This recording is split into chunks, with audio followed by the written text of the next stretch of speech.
Hello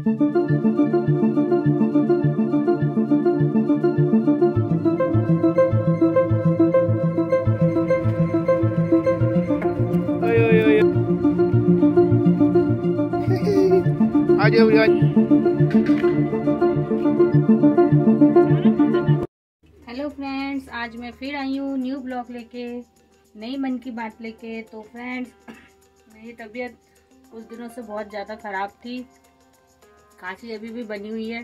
तो मैं आज आप लोगों के साथ एक चाय शेयर करूँगी, जिस चाय से मेरी खांसी ठीक हुई है। मैंने कोई दवाई पी नहीं है, दवाई डॉक्टर ने दी थी पर मैंने पी नहीं है। तो मैं इसी चीज़ से मैं ठीक हुई हूँ और यही चीज़ मैं अभी बना रही हूँ। देखिए मैं क्या ले रही हूँ यहाँ पे चाय बनाने के लिए। ये एक लौंग, दालचीनी थोड़ी सी और इलायची ये मैंने ले ली है और इसे मैं डालूंगी सामान दिस्ता पे और इसको मैं पीस लूँगी अच्छे से। ये मैंने पीस लिया है और मतलब ज़्यादा भी बारीक नहीं हुआ है, ठीक है, मतलब इतना भी हो जाए। ये देखिए ऐसा भी हो जाए तो भी चलेगा, कोई दिक्कत नहीं है। और अब मैं इसे डाल दूँगी पानी में, ठीक है। और गुड़ का मैं यहाँ 2 कप चाय बना रही हूँ, 2 कप के लिए इतना गुड़ तो चाहिए, कम से कम इतना, मतलब ये लगा लीजिए इसमें 3 चम्मच चीनी के बराबर होगा। तो ये गुड़ भी मैं इसमें डाल दूंगी और इसको कर देती हूँ साइड। और अब मैं डालूंगी इसमें चाय पत्ती, बिल्कुल कम, क्योंकि इसमें दूध तो डालना नहीं है, सिर्फ आधा चम्मच चाय पत्ती दूंगी, ज़्यादा नहीं, क्योंकि ज़्यादा चाय पत्ती देने से कड़वी हो जाएगी चाय। तो इसलिए आधा चम्मच चाय देके इसको अच्छे से अब उबालना है और इसको भी कर दूंगी एक साइड में। और चाय देखिए मेरी तैयार हो रही है, धीरे धीरे इसमें कलर आ रहा है और इसको अब थोड़ा सा बॉईल करना है अच्छे से। और फ्रेंड आप लोग कैसे हैं बताइएगा, क्योंकि मौसम बहुत ही ख़राब चल रहा है, वायरल फीवर भी चल रहा है, क्योंकि मुझे तो सबसे पहले फीवर ही आया था। तो उसके बाद मैं चाय पीते पीते आप लोगों के साथ मन की बात भी मैं आज शेयर करती हूँ। बहुत दिनों बाद आज मैं शेयर करूँगी आप लोगों से मन की बात, क्योंकि इतने दिन तक मेरी तबीयत ख़राब थी, तो इसलिए मैं आप लोगों से मिल नहीं पाई, बात भी नहीं कर पाई। तो आज मैं आप लोगों से बात करूँगी। चलिए पहले मैं तैयार कर लेती हूँ चाय।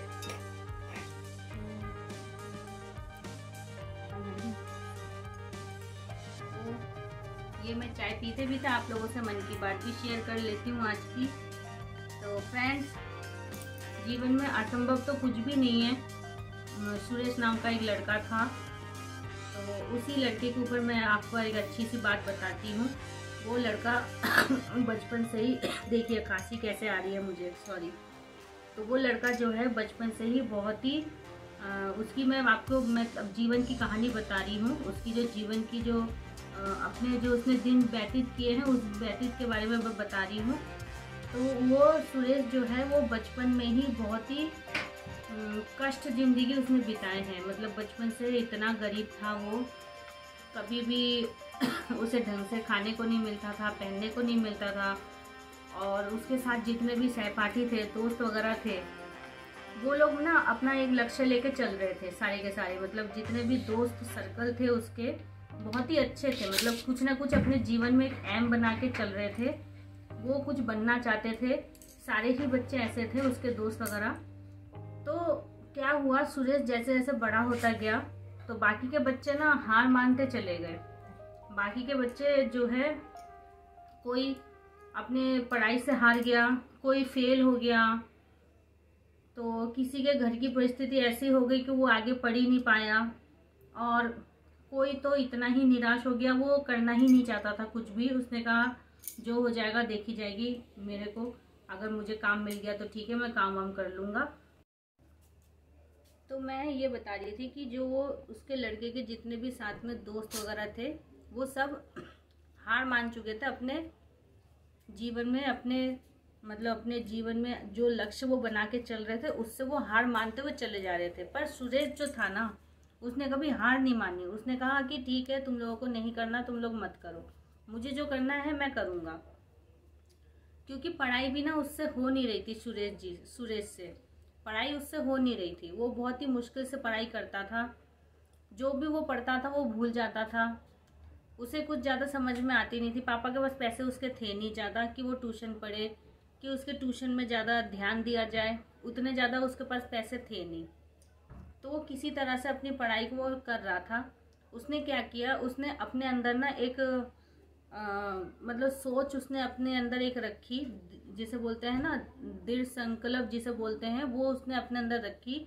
और उसने क्या किया, ज़्यादा से ज़्यादा उसने पढ़ाई करने की कोशिश करी, रात रात को जग के पढ़ाई करने की कोशिश करी। और अगर उसे कुछ नहीं समझ में आता तो वो टीचरों से, सहपाठियों से या फिर अपने अच्छे किसी दोस्त से वो जाके अपना पढ़ाई के लिए वो पूछता था। अपने अच्छे मित्रों से वो ग्रुप स्टडी करता था मित्रों से मिलके। तो वो ऐसे ही दिमाग लगा लगा के उसने अपने पढ़ाई को आगे बढ़ाया, अच्छा, जब वो स्कूल अपना ख़त्म कर चुका था, अब उसे आगे भी तो और करना था कुछ। कॉलेज की पढ़ाई के लिए उसके पास पैसे थे नहीं उसके पापा के पास। तो किसी तरह से उसने एडमिशन लिया, घर से ही वो पढ़ाई करता था। फिर उसने सोचा कि क्यों ना मैं पढ़ाई के साथ साथ पैसे भी कमाऊं। तो उसने क्या किया, छोटा मोटा बिजनेस टाइप का उसने खोला। बिजनेस खोलने के लिए उसके पास पैसे नहीं थे, पर उसने किया। वो बिजनेस स्टडी पे बहुत ध्यान देता था, बिजनेस स्टडी उसे बहुत अच्छी लगती थी। तो उसने बिजनेस स्टडी पे ध्यान दिया। जब उसने बिजनेस स्टडी पे, उसने पढ़ाई पे ज़्यादा ध्यान दिया, तो उसके ऊपर वो मतलब स्टडी भी करता था, साथ में अपना वो जॉब पे भी, काम पे भी ध्यान देता था। तो इससे क्या हुआ फ्रेंड्स कि एक तरह से इंटर्नशिप की तरह उसकी लाइफ पढ़ाई के साथ साथ इंटर्नशिप भी चलती रही। मतलब वो अपना बिजनेस भी उसने छोटा सा खोल लिया, साथ में वो अपना बिजनेस स्टडी भी करता था।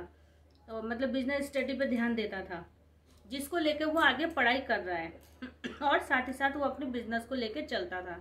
तो एक तरह से उसके लिए एक इंटर्नशिप की तरह हो गया। तो वो छोटा सा बिजनेस जो उसने खोला था ना, उसने इतना ध्यान लगाया कि वो आगे चल के उसने अपने ही उसी काम में 2-4 नौकर भी रख लिए काम करने के लिए। तो ऐसे ही वो धीरे धीरे ना वो लड़का आगे बढ़ने लगा। जब वो आगे बढ़ने लगा तो उसके यार दोस्त बोलते नहीं उसके नसीब है। अब ये बताइए, उसका नसीब होता है ये? अगर उसने मेहनत किया, दिन रात उसने इतना कष्ट से किया, तो वो उसका नसीब नहीं है ना। तो उसके यार दोस्त बोलने लगे उसका वो नसीब है, इसलिए वो आगे बढ़ गया।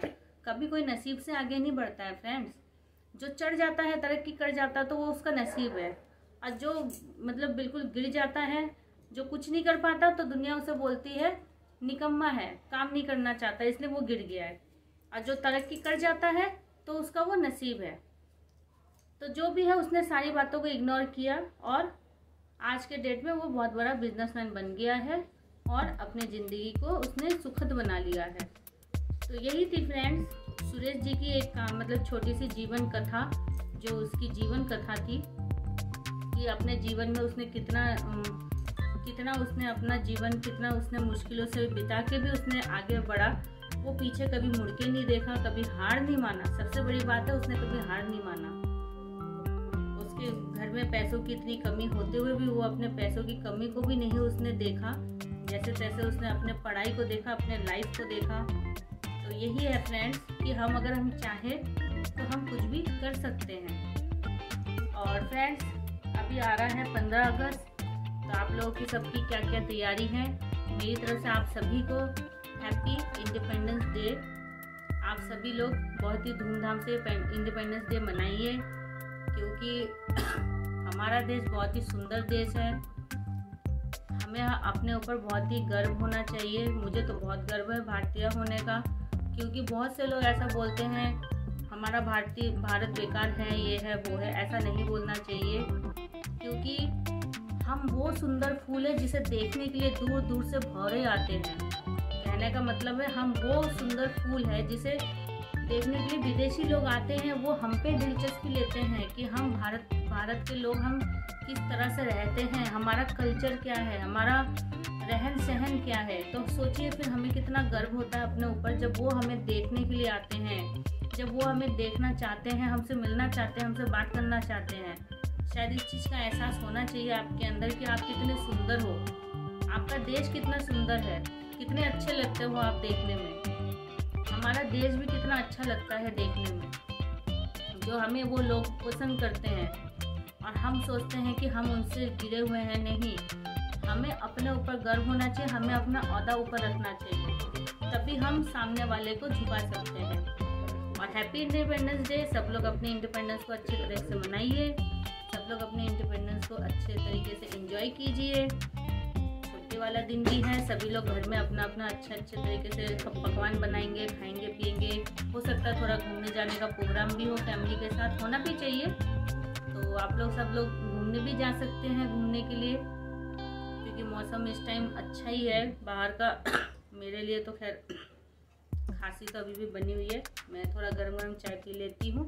जब तक आप लोग मेरे ब्लॉग को एंजॉय कीजिए। और फ्रेंड्स बताइए कि मेरा ब्लॉगिंग चैनल आपको कैसा लगता है। तो चलिए फ्रेंड्स, आज के लिए इतना ही, मैं एंड करती हूँ। रात का टाइम है, खाना वाना घर में तो नॉर्मली खाना वाना ही बनाना होता है, खाना पीना होता है। आज थोड़ा घर में हमने फैलावट ज़्यादा कर ली थी, क्योंकि घर की साफ़ सफाई भी बहुत ज़्यादा ज़रूरी होता है समय के साथ साथ। चलिए फ्रेंड्स, आज के लिए इतना ही है। कल मैं फिर आती हूँ आपसे न्यू ब्लॉग लेके, नई मन की बात लेके। तो जब तक के लिए फ्रेंड्स, बाय।